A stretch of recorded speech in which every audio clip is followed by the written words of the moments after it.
Shalom. Aujourd'hui, j'aimerais partager une grâce avec vous à travers un sermon intitulé As-tu préparé un lieu pour l'arche, basé sur 1 Roi 8, 21. L'arche de l'Alliance occupe une place centrale dans l'histoire d'Israël ainsi que dans l'histoire biblique. Elle est si importante que sans elle, le temple de Dieu, sa demeure parmi les hommes sur la terre, demeure incomplet. Pourtant, au fil de l'histoire d'Israël, cette précieuse arche de l'Alliance se perd et est retrouvée à plusieurs reprises. Examinons ensemble l'histoire de cette arche disparue. L'arche apparaît pour la première fois dans le tabernacle de Moïse en 1445 avant Jésus-Christ. Cependant, en 1102 avant Jésus-Christ, elle est capturée par les Philistins lors de la bataille d'Aphek. Puis en 1002 avant Jésus-Christ, elle est ramenée dans la cité de David. Enfin, en 959 avant Jésus-Christ, lorsque le temple de Salomon est construit, l'arche est transférée dans le temple de David et placée dans le lieu très saint. Cependant, après cet événement, les Israélites commettent des péchés dans cette terre promise de Canaan et en conséquence, en 586, une invasion babylonienne a lieu. Et beaucoup d'objets sacrés du temple sont alors emportés à Babylone. Mais l'arche de l'Alliance n'est pas mentionnée parmi les objets saisis. De nombreux érudits en déduisent qu'à partir de cet instant, l'arche disparaît de l'histoire d'Israël. En effet, donc en 573, lorsque le prophète Ézéchiel reçoit la vision du temple, l'arche n'y est pas mentionnée. Et lorsque les Israélites retournent de la captivité babylonienne et reconstruisent le temple de Jérusalem en 516, sous Zorobabel, l'arche est toujours absente.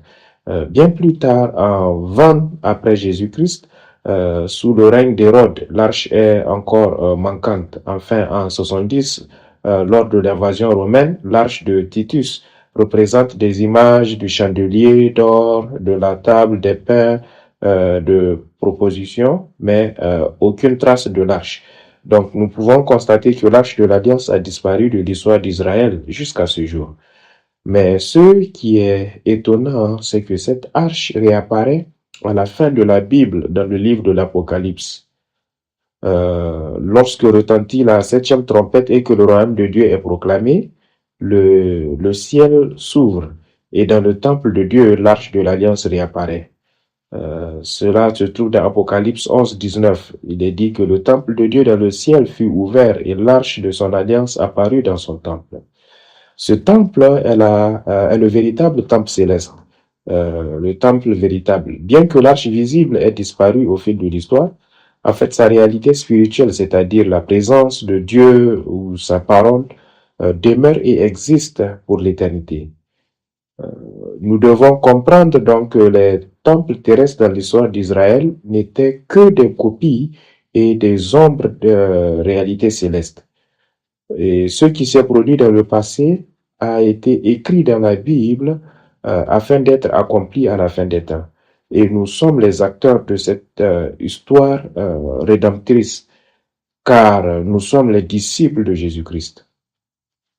De même que Salomon avait préparé un lieu pour l'arche dans l'Ancien Testament, aujourd'hui, nous, les saints de la Nouvelle Alliance, devons ainsi préparer un lieu pour cette véritable arche de l'Alliance, comme nous l'enseigne la Bible.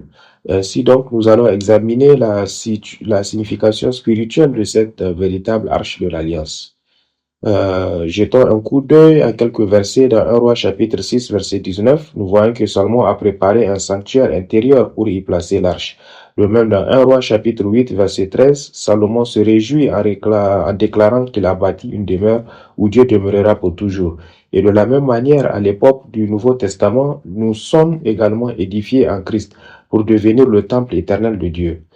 Et cela se trouve dans 1 Corinthiens chapitre 3, verset 16, où la Bible nous rappelle que nous sommes le temple de Dieu. De plus, en Ésaïe chapitre 2, verset 22, il est dit que collectivement, nous sommes en train d'être édifiés pour devenir la demeure de Dieu dans l'esprit. Voyez-vous, il est important de noter que dans l'histoire d'Israël, Dieu a ordonné de manière extraordinaire aux hommes de construire cette arche. Alors examinons les 3 parties de l'arche de l'Alliance afin que nous aussi nous puissions préparer un lieu pour l'accueillir. Quelles sont les significations rédemptrices de l'histoire de ces 3 parties de l'arche de l'Alliance? Comprenons-les et édifions spirituellement l'arche de l'Alliance afin de la recevoir dans nos cœurs, car nous sommes le temple de Dieu. Amen. La première partie est la loi. Avant tout, il faut fabriquer cette arche, puis y placer la loi à l'intérieur. C'est ce que nous voyons dans Exode chapitre 25, versets 10 et 16. Nous devons donc construire l'arche et y déposer le témoignage qui est la parole de Dieu, c'est-à-dire les 10 commandements. Ça, c'est la première étape. Et donc, fabriquer l'arche et y placer la parole de Dieu. Cependant, nous devons être très attentifs à comprendre le but pour lequel Dieu nous a donné la loi. Pourquoi Dieu nous a-t-il donné une loi? Notre compréhension de son objectif doit être conforme à celle de Dieu. La Bible nous enseigne unanimement que la loi a pour but de nous faire connaître le péché. En Romains chapitre 3, versets 10 à 12, il est écrit: Il n'est pas juste, comme il est écrit, il n'est pas juste, pas même un seul. Il n'y a pas de juste, pas même un seul. Nul n'est intelligent, nul ne cherche Dieu. Tous se sont détournés, ensemble ils se sont pervertis. Il n'en est aucun qui fasse le bien, pas même un seul. Ce passage, en fait, nous révèle qu'aucun être humain n'est juste. Cela, c'est la conscience du péché, comprendre à quel point nous sommes totalement corrompus et complètement incapables face à la puissance du péché. Donc, Romains chapitre 3, verset 20 nous enseigne que qu'à travers, n'est-ce pas, car nul ne sera justifié devant lui par les œuvres de la loi, puisque c'est par la loi que vient la connaissance du péché. Donc, nous voyons ici donc que le but de la loi, c'est par elle que nous prenons conscience du péché. Et plus nous comprenons la loi, plus nous réalisons l'étendue du péché. Cela signifie que personne n'est juste. Personne n'est capable d'observer les 613 commandements de la loi dans leur intégralité. C'est pourquoi nous devons être très vigilants. Les 10 commandements sont d'une perfection absolue. Ils sont redoutables. Toute personne qui les transgresse est condamnée à mort, n'est-ce pas? Aucun être humain ne devrait donc utiliser cette loi parfaite de Dieu à la légère pour juger ou condamner son prochain. Cela ne nous appartient pas. Nous devons faire très attention. Mais à l'époque de l'Ancien Testament, les gens ne comprenaient pas cela. Lorsque l'arche de l'Alliance revint enfin, après avoir été en possession des Philistins, les Israélites étaient remplis de joie. Ils se disaient: Hurrah, nous avons enfin récupéré l'arche de l'Alliance. Voyons ce qu'il y a à l'intérieur. Et ils ouvrirent et ils virent les 10 commandements. Et en ce jour-là, Dieu frappa tout le peuple et il y eut un grand carnage. Que nous enseigne cela? Voyez-vous, l'arche de l'Alliance ne se suffit pas à elle-même avec seulement l'arche et les 10 commandements. En d'autres termes, lorsque nous avons l'arche, c'est-à-dire le coffre, et que nous avons aussi en nous la parole de l'Alliance ou les 10 commandements, cela ne suffit pas encore à faire l'arche. Elle demeure incomplète. Pourquoi? Parce que personne, sans exception, n'est capable de s'en sortir par lui-même. Et tous finiront par transgresser les commandements de Dieu. Il n'y a personne qui puisse observer parfaitement la loi, mais c'est par la miséricorde de Dieu qu'il a ajouté la seconde partie de l'arche de l'Alliance. Et cette seconde partie, c'est le propiatoire. Voyez-vous, le couvercle de l'arche de l'Alliance manifeste la ferme volonté de Dieu de ne pas nous juger selon la loi. Alléluia. Dieu dit, je comprends que vous êtes entièrement faible et incapable d'observer toute ma loi. mais je vais vous pardonner. Je vais couvrir tous vos péchés, toutes vos transgressions de la loi par ma miséricorde.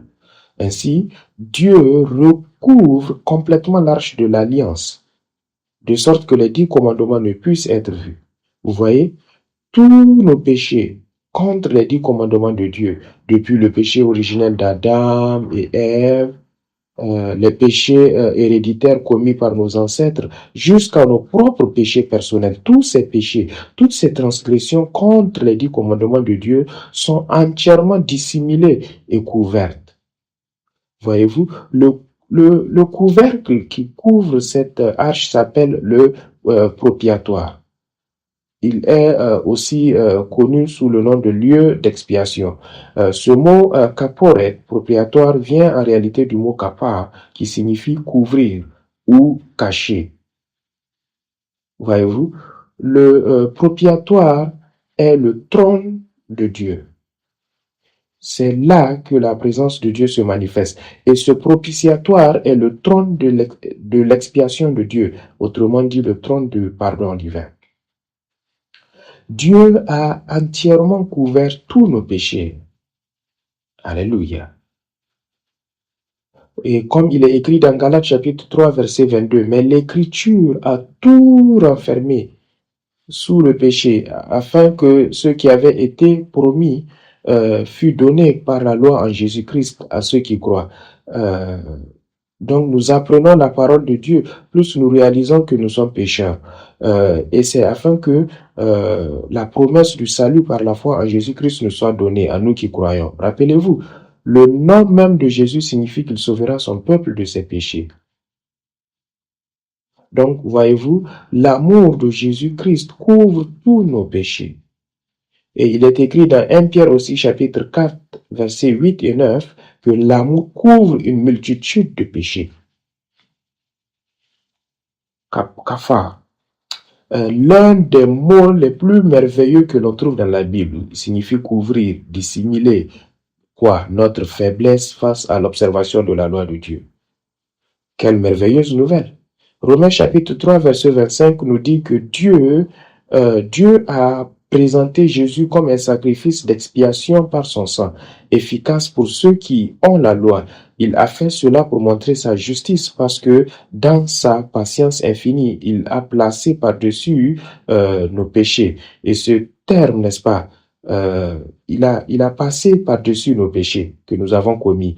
Et ce terme passer par-dessus signifie détourner son regard et ne pas voir les péchés que nous avons commis. Dieu a entièrement couvert nos péchés. Colossiens chapitre 2, versets 13 et 14 dit aussi, « Vous qui étiez morts par vos offenses, Dieu vous a rendus à la vie avec Christ. Il nous a pardonné tous nos péchés. Il a effacé tous nos péchés. Il a effacé l'acte dont les ordonnances nous condamnaient. Tant que les 10 commandements subsistent, nous avons ces accusations contre nous, car nous sommes incapables de les observer pratiquement. Mais Jésus a annulé cet acte d'accusation. Il l'a ôté en le clouant à la croix, devenant ainsi le sacrifice d'expiation pour nos péchés. Donc, vous voyez, plus nous prenons conscience de nos péchés en comprenant ce qui est écrit dans la Bible et en nous approchant de la loi, plus nos péchés abondent. Et d'autant plus que la grâce de Jésus Christ surabonde. Romains chapitre 5, verset 20 dit, « La loi est intervenue pour que la faute abonde. » Mais elle ne s'arrête pas là, n'est-ce pas? Pourquoi? Parce que là où le péché a abondé, la grâce a surabondé. Amen, alléluia. Mais lorsque le péché, n'est-ce pas, devient de plus en plus grand, peut-être même accablant, à mesure que nous approfondissons notre expérience de la parole de Dieu et réalisons combien nous sommes faibles et non fiables, frères et sœurs, souvenons-nous que c'est précisément à cette mesure que la grâce de Dieu se manifeste à travers le sacrifice de Jésus sur la croix. Cette grâce de Dieu abonde encore davantage. Amen. C'est pourquoi donc en Jacques chapitre 2 verset 13, il nous dit, la miséricorde triomphe du jugement. Vous voyez, il y a le triomphe du jugement, mais celui-ci là, à lui seul, n'achève pas l'arche. L'arche n'est pas complète uniquement après avec le trône du jugement. Elle doit aussi avoir ce trône de miséricorde et c'est le trône de miséricorde qui triomphe du jugement. C'est ici, au trône de la miséricorde que nous rencontrons Dieu, le trône de la grâce. Et c'est pourquoi Hébreux chapitre 4 verset 16 nous exhorte. Approchons-nous donc avec assurance du trône de la grâce, afin d'obtenir miséricorde et de trouver grâce pour être secourus en temps voulu. Et c'est exactement ce que Dieu nous a révélé à travers l'arche de l'alliance. Dans Exode aussi 25, 22, Dieu dit, c'est là que je te rencontrerai. Pas seulement sur le dessus de l'arche du témoignage, ou donc entre les deux chérubins placés sur l'arche du témoignage. Vous voyez? Encore une fois, souvenez-vous que l'arche et les 10 commandements seuls ne suffisent pas à compléter l'arche de l'alliance. Mais nous devons aussi comprendre que l'arche et son propitiatoire qui en est le couvercle ne suffisent pas non plus à compléter l'arche de l'alliance. Pour que la présence de Dieu vienne, il faut encore un élément, un troisième élément. Qu'y a-t-il sur l'arche de l'alliance, sur le couvercle? Oui, les chérubins. L'arche du témoignage est la première partie, le propitiatoire est la deuxième partie, la troisième partie se trouve entre les deux chérubins. C'est là que Dieu parle à tout Israël. Et observons ensemble les chérubins. Qu'est-ce qu'un chérubin? Ces chérubins sont en fait façonnés par un travail de martelage et ne forment qu'une seule pièce avec le propitiatoire. Et Exode 25, versets 10 et 20 dit, fais un chérubin à l'une des extrémités et un chérubin à l'autre extrémité. Vous ferez les chérubins d'une seule pièce avec le propitiatoire à ces deux extrémités. Vous voyez, les chérubins et le propitiatoire sont inséparables. Donc, Exode chapitre 25, versets 10 et 20 précise, les chérubins auront leurs ailes déployées vers le haut, mais les chérubins sont inséparables. Ils couvrent le propitiatoire et leurs visages sont tournés vers celui-ci. Ce qui nous montre, n'est-ce pas, à quel point les chérubins et le propitiatoire sont indissociables. Ce que cela nous montre, c'est que sans les chérubins dans notre vie, nous ne pouvons pas entendre la voix de Dieu, car c'est précisément à cet endroit que Dieu a dit qu'il nous parlerait.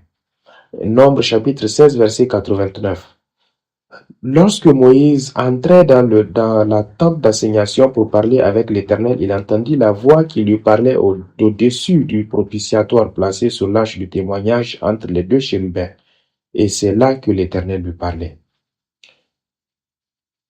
Donc, vous voyez que l'arche de l'alliance est complète avec sa première partie et son couvercle, qui est appelé le propitiatoire ou le siège de l'expiation. Et au-dessus de cela se trouvent les deux chérubins inséparables du propitiatoire. Et c'est de là que la voix de Dieu se fait entendre. L'arche de l'alliance préfigure Jésus-Christ. Il accomplit cette arche de l'alliance, car il est Emmanuel, la présence de Dieu parmi nous. Mais regardez ce que Jésus a dit dans la Bible. Jésus dit, comme le Père m'a envoyé dans ce monde, Jésus dit, il nous envoie aussi de la même manière dans ce monde. Ça, c'est en Jean chapitre 17, verset 18. Jésus dit, comme tu m'as envoyé dans le monde, je les ai aussi envoyés dans le monde. Donc, voyons l'arche de l'alliance et, n'est-ce pas, sous un angle plus historique. Et donc, en conclusion, l'arche de l'alliance a des chérubins, n'est-ce pas, sur son couvercle. Et lorsque vous entendez le mot chérubin, à quoi cela nous fait penser, n'est-ce pas? Oui, nous voyons dans Genèse chapitre 3 que les chérubins sont ceux qui gardent le chemin menant à l'arbre de vie. Nous voyons aussi que Jésus, tout comme il est venu dans ce monde en tant que réalité véritable de l'arche de l'alliance, lui aussi, il nous envoie également dans ce monde de la même manière qu'il a été envoyé. Donc, à la fin, Jésus nous a rendus capables d'être serviteurs d'une nouvelle alliance. Et c'est un passage long, mais lisons-le en entier avant de le reformuler pour mieux le comprendre. 2 Corinthiens chapitre 3, versets 6 à 9. C'est lui qui nous a aussi rendus capables d'être serviteurs d'une nouvelle alliance, non de la lettre, mais de l'esprit, car la lettre tue, mais l'esprit vivifie. Il y a un contraste, n'est-ce pas, entre ceux qui tuent et ceux qui donnent la vie. Or, si le ministère de la mort, gravé en lettres sur des pierres, comme les 10 commandements gravés sur les tablettes de pierre, a été accompagné de gloire, combien donc le ministère de l'Esprit ne sera-t-il pas encore plus glorieux? Car, verset 9, car si le ministère de la condamnation a eu la gloire, le ministère de la justice est de beaucoup supérieur en gloire. Donc, nous pouvons voir ici deux choses qui sont mises en contraste. Approfondissons cela ensemble. Nous parlons de la manière dont nous avons été rendus capables d'être serviteurs de la nouvelle alliance grâce à l'œuvre de Jésus sur la croix. Donc, ici, c'est la parole de Dieu.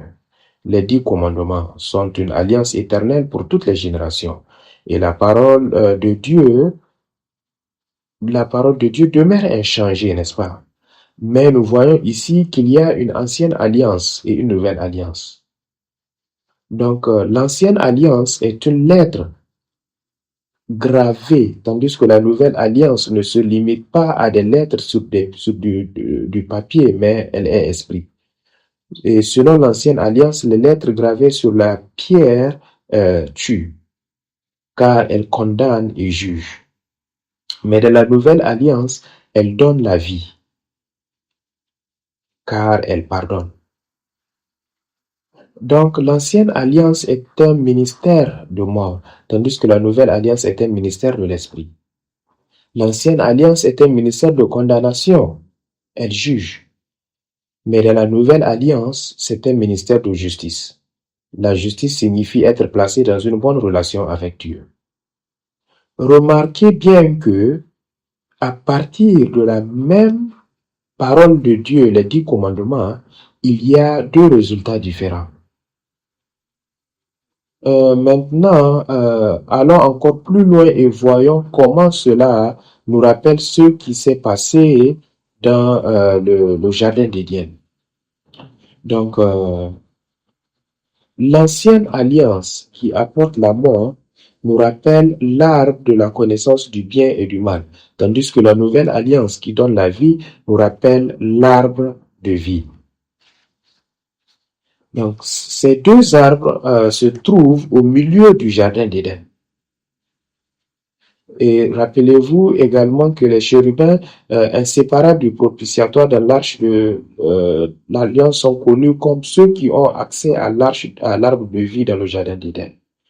Et le chérubin est un médiateur très proche de Dieu.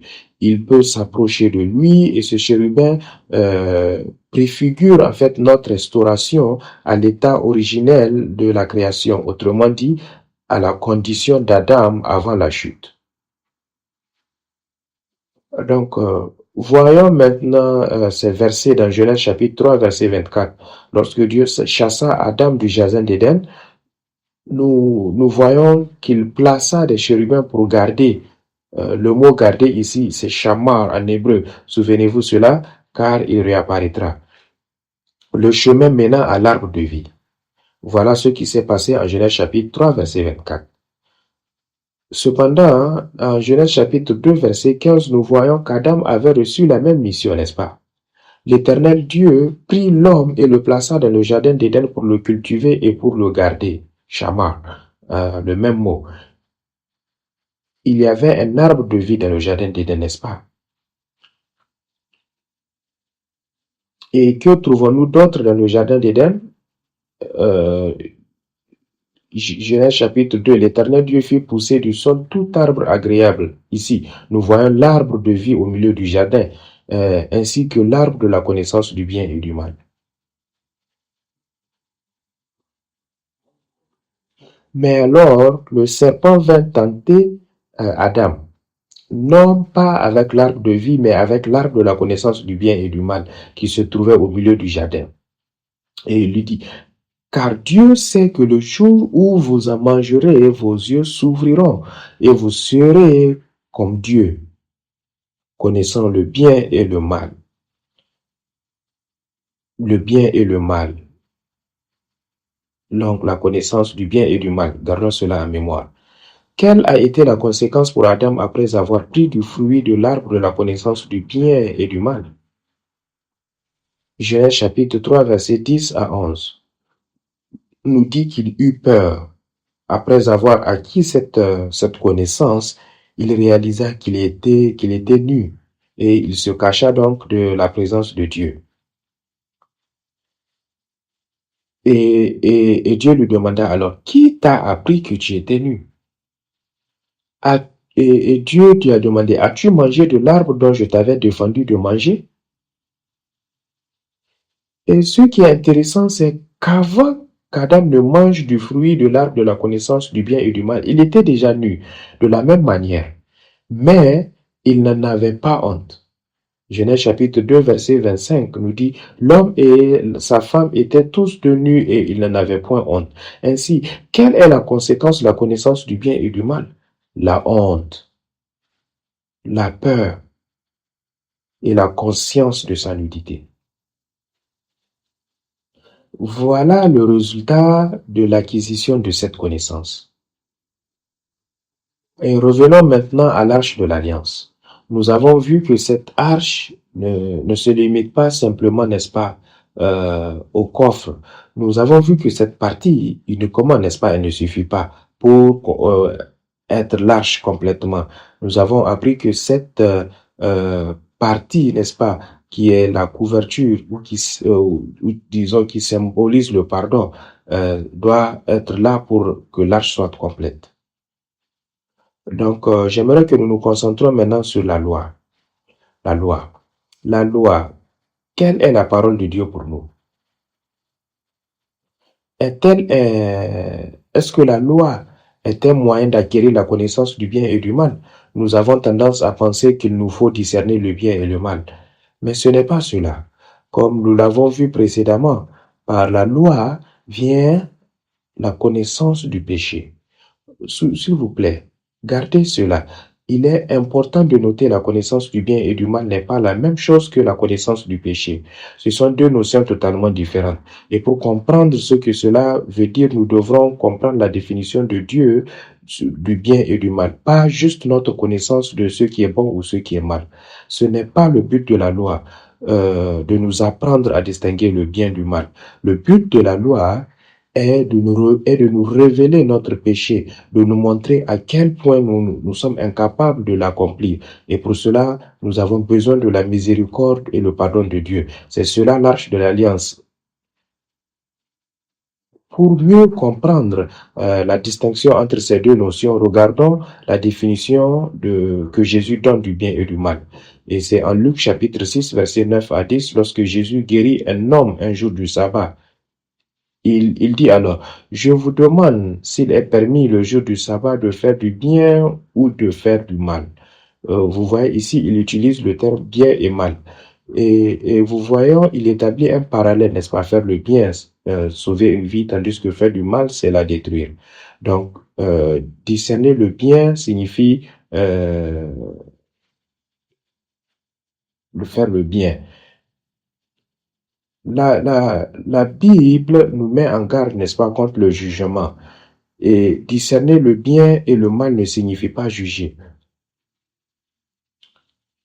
Jacques chapitre 4, verset 11 à 12 nous dit, ne parlez point mal les uns des autres. Celui qui parle mal d'un frère ou qui juge son frère parle mal de la loi et juge la loi. Or, si tu juges la loi, tu n'es pas un observateur, n'est-ce pas, de la loi. Et si tu juges, oui, effectivement, la loi, tu n'es pas celui qui observe la loi, mais tu en es le juge. Et il y a un seul qui est législateur et juge, celui qui peut sauver et perdre. Donc, il n'y a point qu'un seul législateur et un seul juge qui est Jésus-Christ. Lui seul peut sauver ou détruire. Alors, qui sommes-nous pour juger notre prochain? N'est-ce pas? Donc, nous ne devons plus utiliser la parole de Dieu pour juger. Aussi, la Bible nous dit quelque chose de très important ici. Le pardon, c'est le moyen, n'est-ce pas, d'être plus intelligent que le diable. Et c'est en 2 Corinthiens chapitre 2, versets 10 à 11. Lorsque vous pardonnez à cet homme, je vous pardonne aussi. Pourquoi? Et lorsque je vous pardonne, tout ce qui a besoin d'être pardonné, je fais cela par l'autorité de Christ que vous bénéficiez. Et donc, Satan ne va pas être au-dessus de nous car nous sommes familiers à ces manières démoniaques. Donc, dans notre marche de foi, je crois que l'Arche de l'Alliance nous dit que ces différentes phases telles qu'elles sont dans notre vie, souvent nous utilisons la parole de Dieu pour nous remplir. Et que faisons-nous avec? Nous devenons de plus en plus humbles lorsque nous reconnaissons notre péché et nous devenons impuissants face à garder la loi. Et nous devrons donc rechercher Jésus-Christ et sa miséricorde et son pardon. L'Arche de l'Alliance déclare cette bonne nouvelle, n'est-ce pas, que tous nos péchés, toutes nos faiblesses sont complètement couvertes, capables, scellées. C'est une garantie, n'est-ce pas? L'Arche de l'Alliance, à elle seule, juste en la regardant, garantit que Dieu va fermer, va sceller toutes nos mauvaises actions. Et de cette même manière, l'Arche de l'Alliance aussi nous fait savoir que notre demeure avec Dieu ensemble pour expérimenter Emmanuel, entendre la voix de Dieu, rencontrer Dieu, le trône de grâce. Donc, j'aimerais terminer ce sermon avec ce verset, Micha chapitre 6, verset 8. Et voilà ce que le verset dit. Ne t'a-t-il pas dit, ô homme, ce qui est bon, n'est-ce pas? Ou qu'est-ce que le Seigneur requiert de toi que de faire la justice? Pas seulement la justice, aimer la miséricorde. Et donc ici, l'Arche de l'Alliance et les 10 commandements ici, tout tourne autour de la justice, mais la justice à elle seule ne suffit pas. Nous avons besoin aussi d'aimer avec miséricorde, tel que nous voyons ici les chérubins qui sont inclinés vers, n'est-ce pas, le propre. Et en ayant ces deux, nous sommes prêts à marcher avec le Seigneur notre Dieu. La présence de Dieu se manifeste à travers l'Arche de l'Alliance.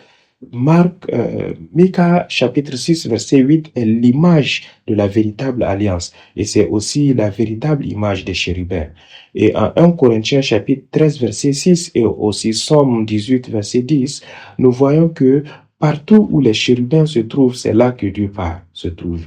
Et je prie que nous puissions nous conformer à la véritable image de Jésus, comme le voyons dans l'Arche de l'Alliance, afin qu'ensemble nous puissions être bâtis dans cette demeure de Dieu et qu'ensemble nous puissions bâtir cette alliance pour l'Arche de Dieu dans notre vie, dans notre Église, dans notre nation et dans le monde tout entier et dans le royaume de Dieu. Que Dieu puisse aller avec vous où que vous allez. Tout comme Somme chapitre 18, verset 10 nous dit qu'il part sur les chérubins qui étalent leurs ailes. Prions. Père Céleste, nous te remercions infiniment pour nous avoir bénis à travers ce message sur l'Arche de l'Alliance. Père, nous prions que toutes ces paroles que nous venons d'apprendre et que nous avons accumulées dans notre marche de la foi va nous aider à être davantage humbles afin que nous puissions réaliser nos péchés, mais que nous ne puissions pas nous affoler. Car l'Arche de l'Alliance nous dit aussi que tu as couvert et tu as complètement recouvert tous nos péchés et nos manquements.